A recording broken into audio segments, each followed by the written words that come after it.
My name is Doug Danger. I'm a professional motorcycle jumper. I've been jumping for 19 years. I've broken 3 world records. I've broken 47 bones and been in a coma for over a month. So I don't want anybody getting the idea that anything they're going to see on this video that they should attempt it at home. That's kids and adults alike. Unless you enjoy getting hurt, do not try this stuff at home. Otherwise, sit back and get ready to go for a ride into the danger zone.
I was a senior in high school. I jumped 10 cars up in Palmer, Massachusetts. And the following year, I spent the year on the road with the Joey Chitwood Thrill Show. The following year after that, I did about 40 shows on my own at different racetracks across the country. 1983, I did 15 shows down in Puerto Rico. We had over 45,000 people come out to watch us jump. They loved the show down there.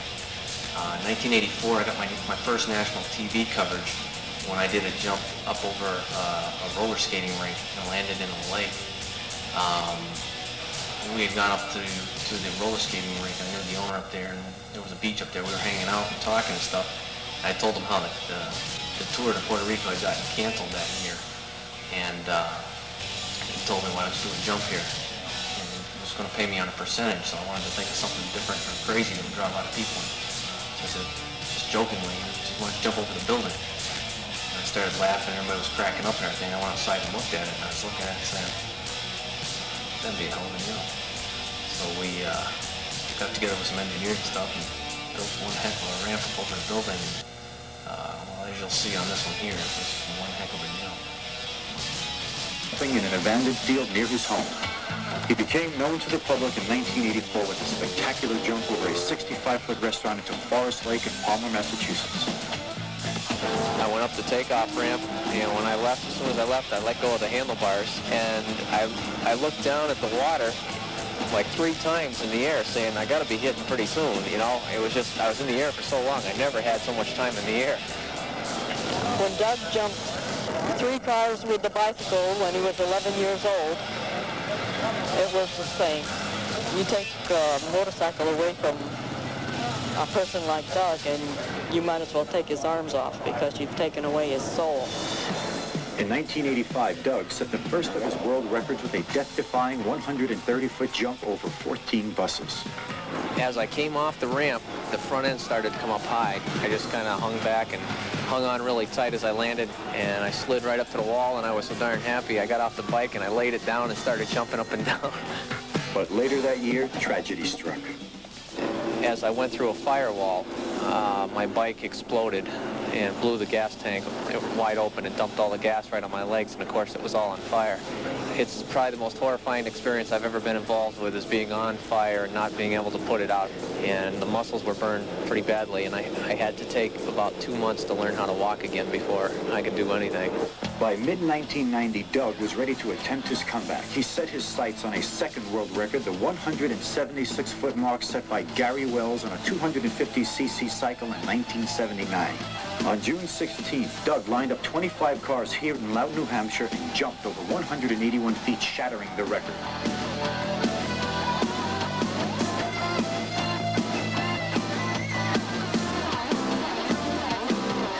When I went off that ramp, I'm telling you, I felt like God was riding with me on that one, because there's no way I could have made that jump without him.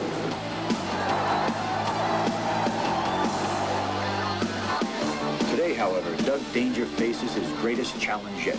To break Todd Seeley's 500cc record, he will have to clear almost 250 feet. You get pretty nervous when there's this much pressure on. It's a big jump for me. It's the farthest jump that's ever been done in the world, because my skill level was at its peak, and I wanted to be the best in the world, and this is my chance to prove it. The opportunity was there, the sponsors were there, the racetrack was behind me, so it just all came together. It was time to do it.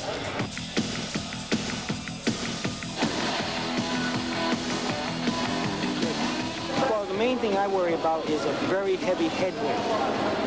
The headwind will tell him that he has to go a lot more than 105 miles an hour to leave that ramp.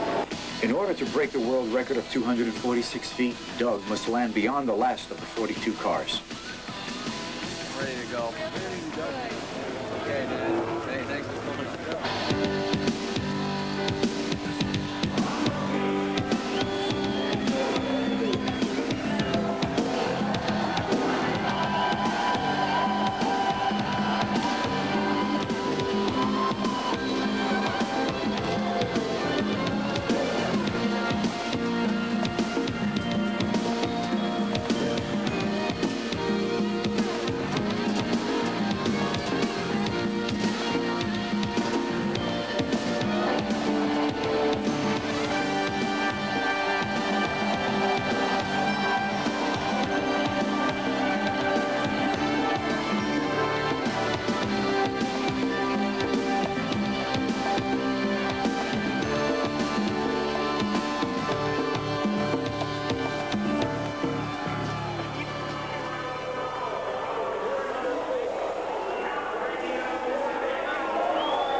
He landed safely, but did he get the record?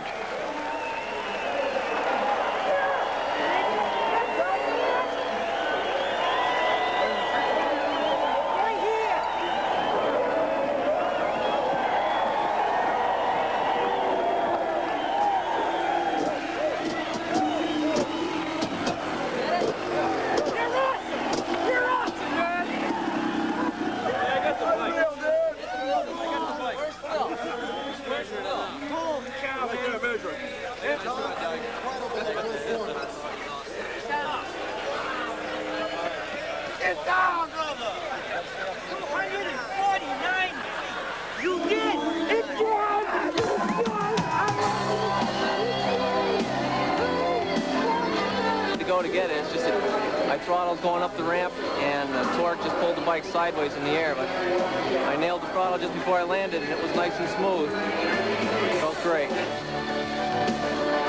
World records in motorcycle jumping. How will he top this? 300 feet. What's left? A football field. It's never been done. Robbie Knievel has been riding on his father's name for a number of years now. He hasn't done too many jumps that I consider that impressive. I jumped 249 feet today. His farthest jump is 170 feet. And he's going around claiming that he's the champion and he's the king of the daredevils. Well, excuse me, Mr. Knievel, but I'm number one. Back a week later and set the ramps back up. That was June 22nd, 1991. And what we did was we did 5 jumps. The first, second, and third jump were short of the record. The fourth one was 251 feet, which broke to 246 set by Todd Seeley.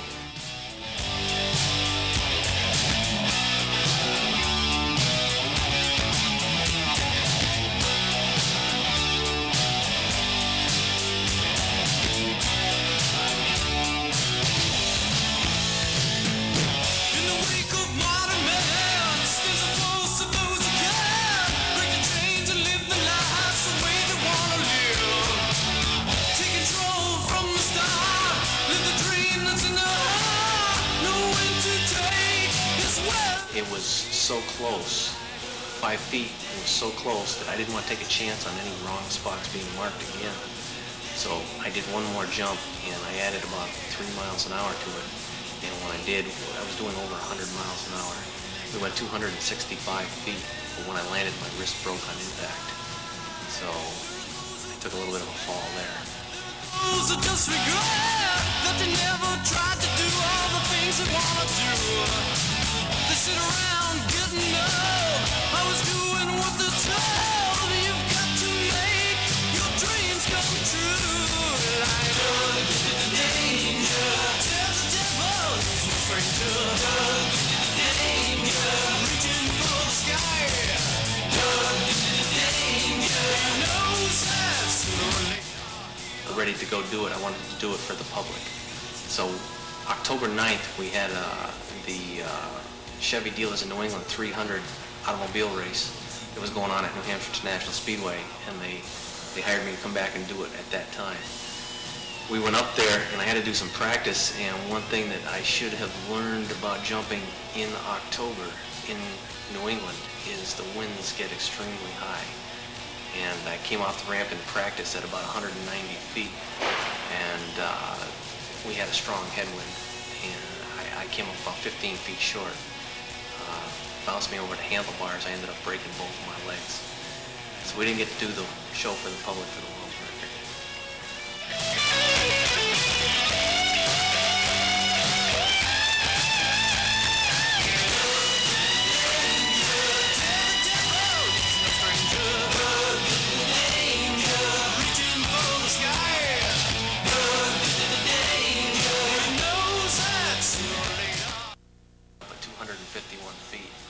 So we went up to New Hampshire International Speedway to do a jumping competition against Dar Davies. It was an accuracy jumping competition where we jumped 100 feet, 125 feet, and 150 feet in between the ramps.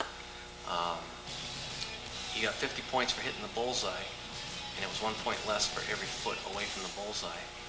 And I ended up beating Dar Davies from Australia. He was the national champion out of Australia. I ended up beating him out on that one there.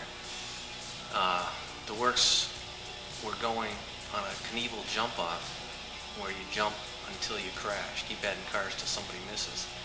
And Robbie Knievel had accepted my challenge, and we were putting it together, and it had a person worth $750,000. And I had 5 shows left to do until the contract with Knievel said we were no longer allowed to do any jumps due to safety reasons, so we wouldn't get hurt after they did all the promotion on it.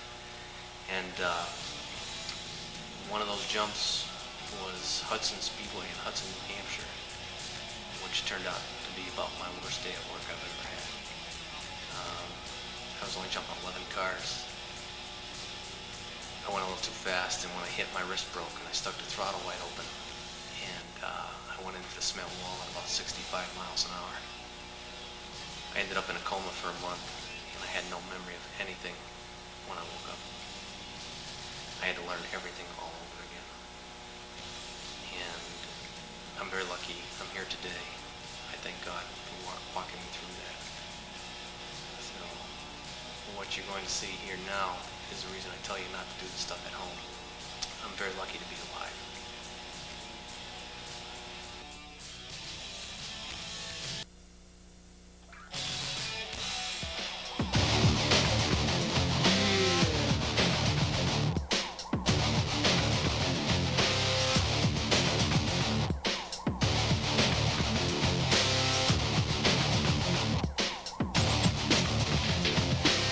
In the wake of modern man, steal the voice of those who can.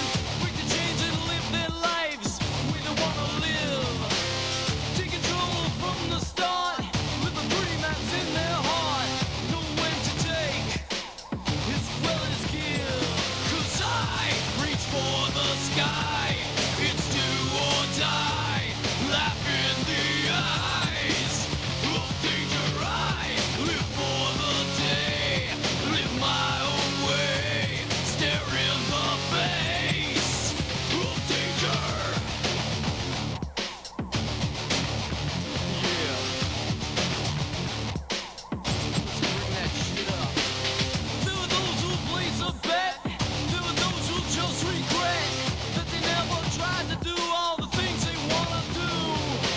Sit around, they get old, always doing what they're told. Never try to make their dreams come true. 'Cause I reach for the sky, it's do or die. Laugh in the eyes of danger, I live for the day. Live in my own way, laugh in the face of danger.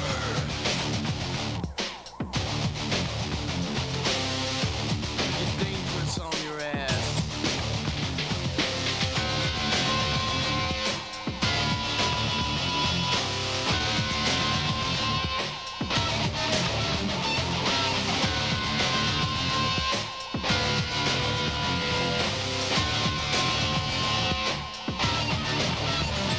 Cause I reach for the sky, it's do or die. Laugh in the eyes of danger, I live for the day. I live in my own way, laugh in the face of danger, I reach for the sky, it's do or die. Laugh in the eyes of danger, I live for the day. I live in my own way, stare in the face of danger. Yeah. Of danger.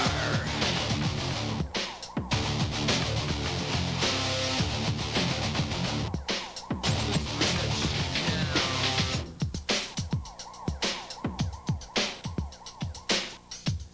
Look out, Robbie Knievel, I'm coming to get you.